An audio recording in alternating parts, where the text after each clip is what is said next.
অনুষ্ঠান বাড়ির মতো খসলা শাকের চচ্চড়ি আপনারা কি বাড়িতে বানাতে চান? তাহলে আপনারা একদম সঠিক ভিডিওতে এসেছেন।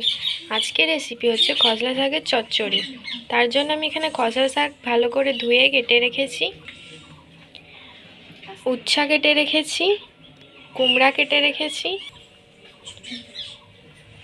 ঝিঙে, বেগুন, আলু, কুঁদরি, বিনস, গাজর কেটে রেখেছি, আর কিছু পরিমাণে বড়ি নিয়ে নিয়েছি। রান্না হোমমেড কিচেনে আপনাদের স্বাগত জানাই। তাহলে দেখে নিন আমি কীভাবে রান্নাটা করছি। এবার কড়া বসিয়ে কড়াটা গরম হয়ে যাওয়ার পর ওতে সরষের তেলটা গরম হয়ে যাওয়ার পর আমি বড়ি ভেজে নেব।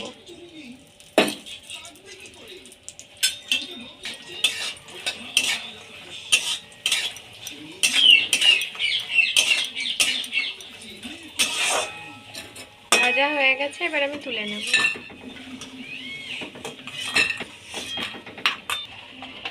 এবার ওই তেলের মধ্যে উচ্ছেগুলো ভেজে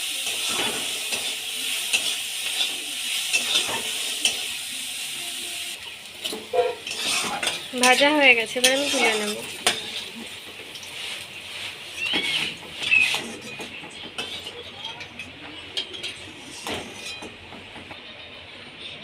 এবার ওই তেলের মধ্যে একটি তেজপাতা,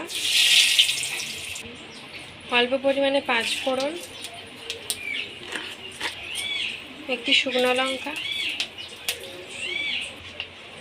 5 ফোড়ন আর শুকনো লঙ্কাটা ভালো করে ভাজা হয়ে যাওয়ার পর ওর মধ্যে আমি একটা একটা করে সব সবজি দিয়ে দেব।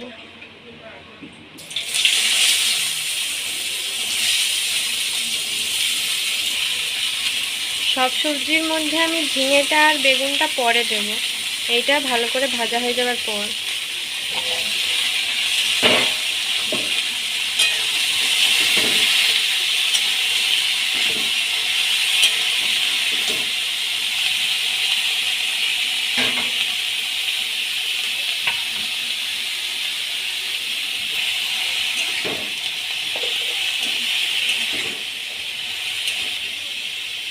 এবার ওর মধ্যে অল্প পরিমাণে নুন দিয়ে দেব, দিয়ে ভেজে নেব।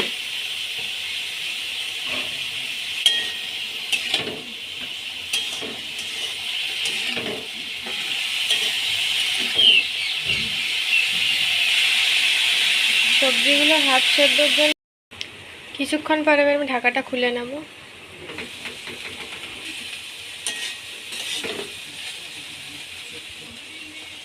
হাফ সেদ্ধ হয়ে গেছে, এবার আমি কেটে রাখা ঝিঙে আর বেগুন দিয়ে দেব।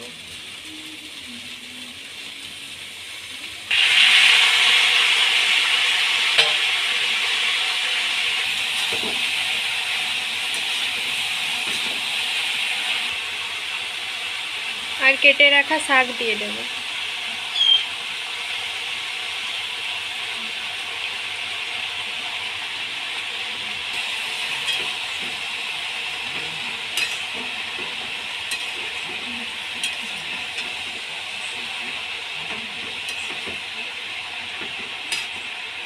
হালকা করে নেড়ে আমি এবার ঢাকা দিয়ে দেব।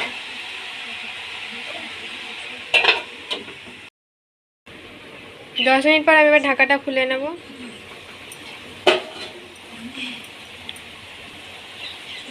যেহেতু আমি আগে নুন দিয়েছিলাম তাই অল্প পরিমাণে নুন দিয়ে দেব। 1 চামচ হলুদ গুঁড়ো, যেহেতু আমি শুকনো লঙ্কা দিয়েছিলাম তাই অল্প পরিমাণে লঙ্কার গুঁড়ো দিয়ে দেব। 1 চামচ জিরে গুঁড়ো, আর আগে থেকে আমি সরষে আর পোস্ত 1 চামচ বেটে রেখেছিলাম, সেটা দিয়ে দেব।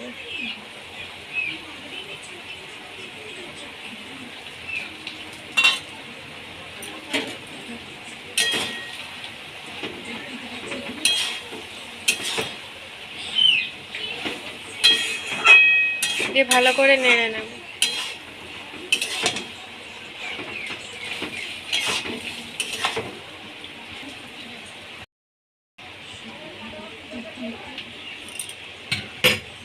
মশলাটা দেওয়ার পর কষানো হয়ে গেছে, এবার আমি সেদ্ধ হওয়ার জন্য জল দিয়ে দেব।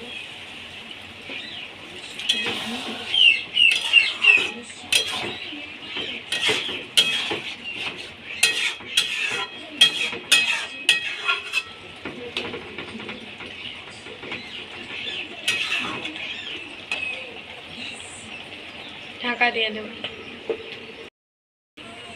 কিছুক্ষণ পর আমি এবার ঢাকাটা খুলে নেব।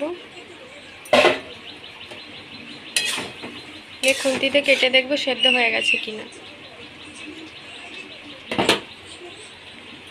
সেদ্ধ হয়ে গেছে। এবার আমি ভেজে রাখা উচ্ছে আর বড়ি দিয়ে দেব।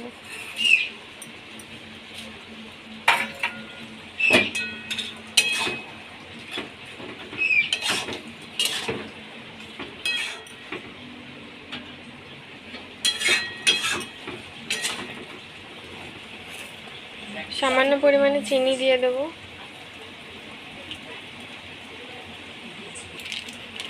আমার ভিডিওগুলো যদি আপনাদের ভালো লেগে থাকে তাহলে সাবস্ক্রাইব করুন আমাদের চ্যানেলটি, যাতে পরের ভিডিওর জন্য নোটিফিকেশন আপনারা পান। অল্প পরিমাণে গরম মশলা দিয়ে দেব। এই রান্নাটা আপনারা বাড়িতে অবশ্যই ট্রাই করবেন আর খেয়ে কমেন্টে জানাবেন কেমন লাগলো।